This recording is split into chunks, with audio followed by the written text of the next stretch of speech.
오늘 저는 수준 높은 신앙인 그런 제목으로 하나님 앞에 말씀을 증거하겠습니다. 자, 이 땅에서 인생을 살아가는 모든 사람들에게는 의문 하나가 있습니다. 이 의문은 과거나 현재나 미래나 같은 질문이죠. 인간은 누구나 다 성공해서 행복하고 잘 살기를 원하는데 그 핵심 요인이 무엇일까 하는 질문입니다.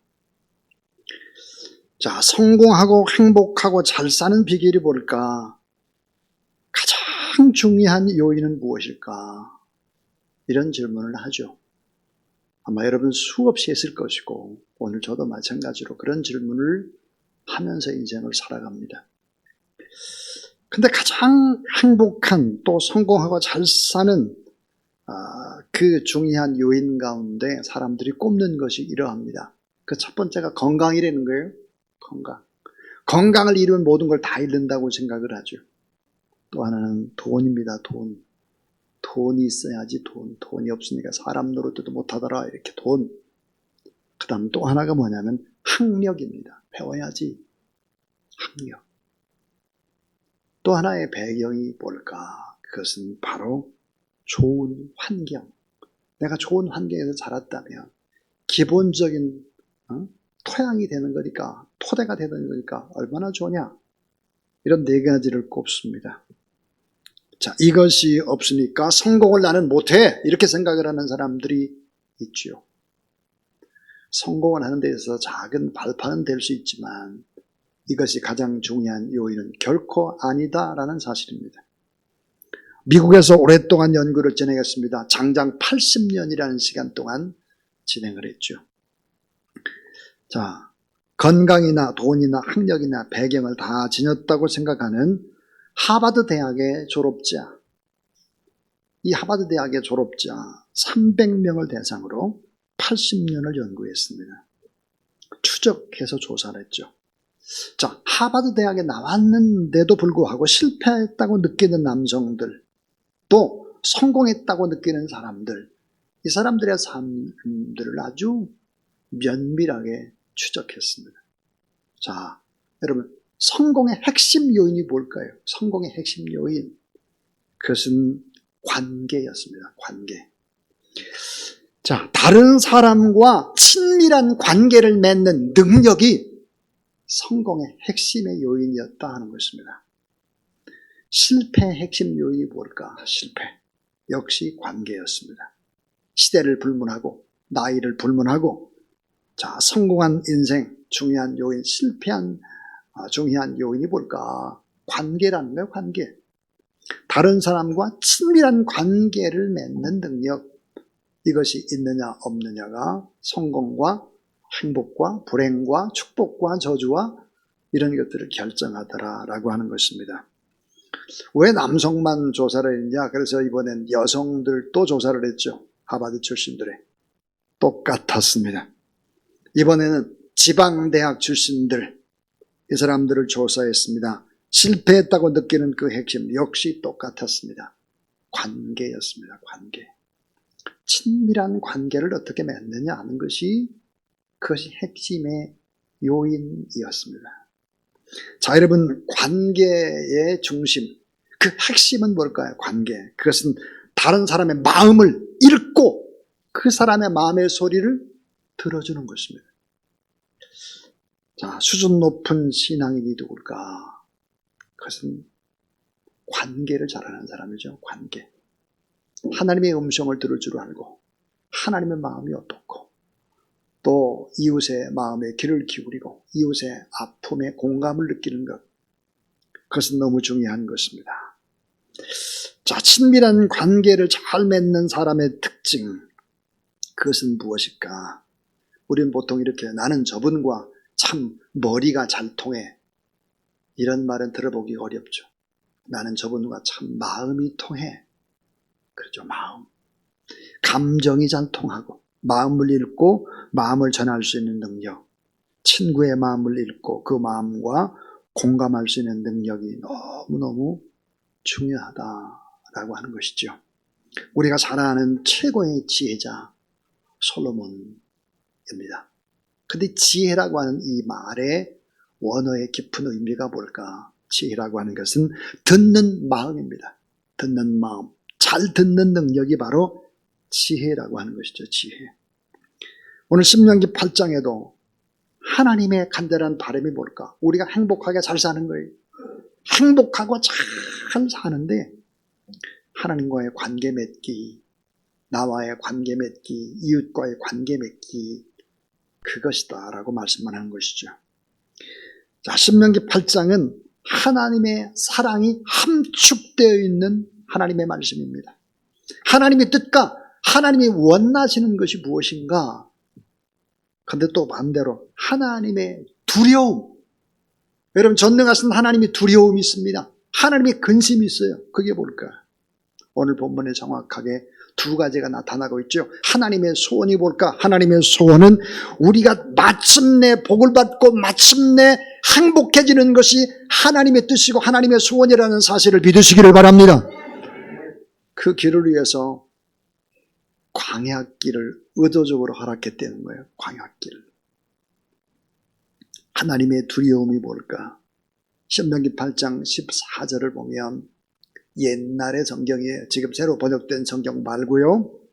두렵건대 내 마음이 교만하여 내 하나님 여호와를 잊어버릴까 하노라 그랬습니다. 두렵건대 하나님이 두려움을 가지고 있어요. 중요한 건 내 마음이 교만하여 내 하나님 여호와를 잊어버릴까. 내가 참 두렵다. 신명기 8장 17절에 또 두렵건대 내가 마음에 이르기를 내 능과 내 손의 힘으로 내가 이 재물을 얻었다 할까 하노라. 하나님이 두렵다는 거예요. 내 마음 때문에 두렵다. 그 신명기 8장 18절은 내 하나님 여호와를 기억하라.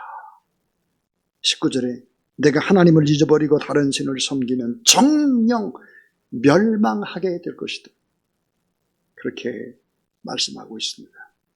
자, 오늘 말씀 속에서 왜 구원 받은 백성들에게 광야길을 하나님이 허락하셨을까? 왜 광야에서 지내야 되는가? 광야길의 세월이 40년인데 왜 40년이라는 시간이 걸릴까 하는 거예요. 자, 많은 고통과 연단의 과정이 왜 우리에게는 필요할까 하는 것입니다. 조금 전에 우리 동영상을 봤습니다. IMF를 맞았죠? 그래 아버지가 돌아가셨습니다. 결국은 알게 되는 것이 뭘까? 내 안에 계신 하나님이 나를 새롭게 만들어 가시는구나 라고 하는 것을 깨달아 안 것입니다. 신명기 8장 2절 광야길을 걷게 하신 하나님, 너는 그 하나님을 꼭 기억하라. 또 잊지 말아야 한다. 하나님께서는 광야길을 왜 허락하신 일이라고 말씀하실까? 그 길을 걸어감이 진정한 복이고 행복한 길이다 라고 말씀을 하고 있습니다. 왜 이런 말씀을 하실까? 왜? 오늘 설교의 제목이 수준 높은 신앙인입니다. 수준 높은 신앙인은 반드시 광야길을 걸어가게 되어 있습니다. 그 광야에서 배워야 합니다. 연단되지 않으면 안 된다는 거죠. 자, 첫 번째 교훈입니다. 단절된 광야에서 바른 관계를 맺는 축복입니다. 자, 단절된 광야. 모든 게 다 단절되어 있어요. 여기서 바른 관계를 맺는 축복입니다. 특별히 하나님과 바른 관계를 맺는 축복이죠. 자, 광야의 특징이 뭘까요? 단절이죠. 고독입니다. 외로움이에요. 그러나 이 광야에는 하나님과 깊은 교제를 시작하기에 좋은 곳입니다.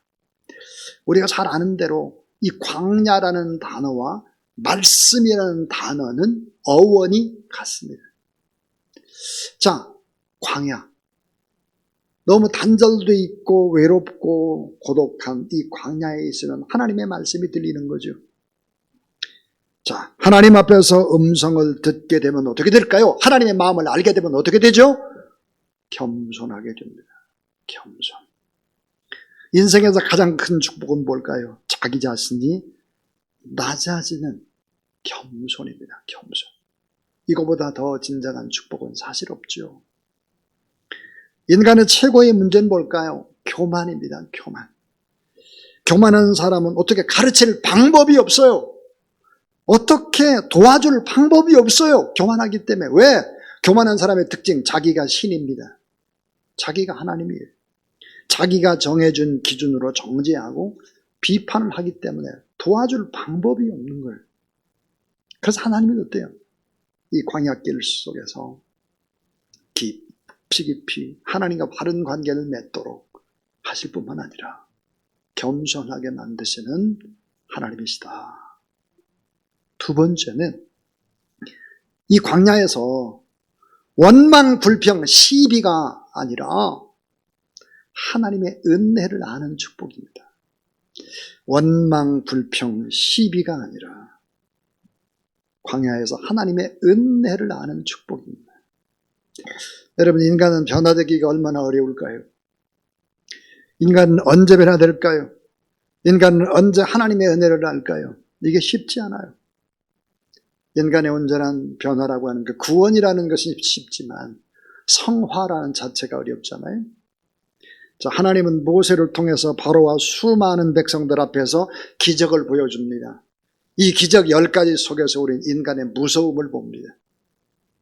10가지 재앙, 기적을 직접 눈으로 봤죠.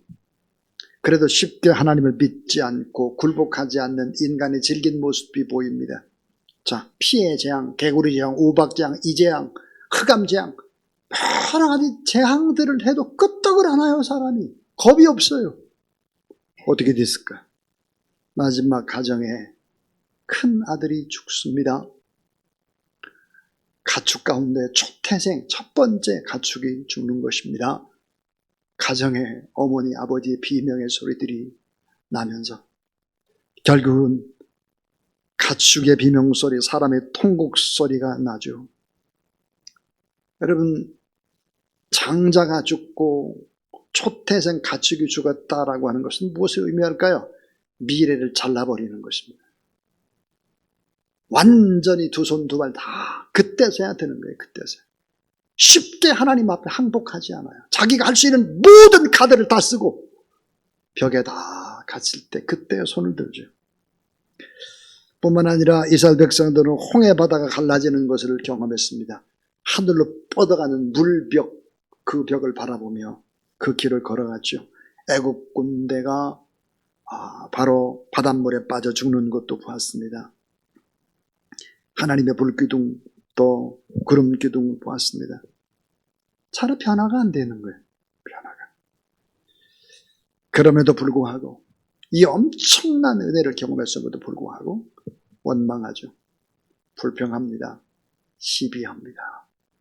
하나님이 보낸 모세를 돌로 쳐 죽이려고 하는 것이죠. 자, 이스라엘을 광야에 가두신 이유는 뭘까? 거룩한 백성이 되고 광야길에서 하나님의 은혜를 알고 감사케 하시는 하나님의 훈련의 과정이다 하는 거예요. 한 교회에서 목회를 한 30년, 40년 이렇게 하셨던 분들의 고백을 들어봅니다. 그분들은 다 이렇게 말합니다. 하나님의 은혜였다. 내가 한 거 별로 없다. 89세를 사시고 돌아가신 주선혜 교수님, 제가 장례 예식에 이제 갔습니다. 장로회 신학대학 한겨정 목사님 그 기념홀에서 열렸는데 참 놀라운 사실 하나를 발견했습니다. 그것은 주선혜 교수님의 평소에 장례식에 진행될 찬송, 특송 이런 것들을 다 정해놓은 것입니다. 처음부터 끝까지 이 찬송의 주제는 하나님의 은혜였습니다. 하나님의 은혜. 여러분, 하나님의 은혜.